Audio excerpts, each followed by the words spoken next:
আসসালামু আলাইকুম। সবাই কেমন আছেন? আশা করি সবাই অনেক বেশি ভালো আছেন। তো আজকে আমি ডাঁটা দিয়ে, আলু দিয়ে তারপর মজার একটা রুই মাছ রান্না করব। তো এই যে দেখতে পাচ্ছেন সবকিছু সুন্দরভাবে ধুয়ে পরিষ্কার করে তারপরে বসিয়ে দিলাম। আপনারা সবাই আমার ভিডিও দেখেন কিন্তু কেউ লাইক, কমেন্ট, শেয়ার করেন না কেন? আপনারা অবশ্যই লাইক, কমেন্ট, শেয়ার করবেন। তারপর ওটাকে ভালোভাবে সবজিটাকে ভালোভাবে কষিয়ে তারপর সুন্দরভাবে দিয়ে দিব মাছগুলা। ঠিক আছে? তারপরে এই যে দেখতে পাচ্ছেন খুব সুন্দরভাবে কষাচ্ছি।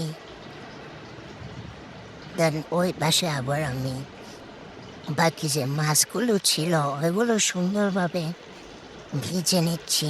কারণ মাছগুলোকে অবশ্যই একটু হালকা ভাজতে হবে। ভাজা ছাড়া মাছ খাওয়া যায় না। ঠিক আছে?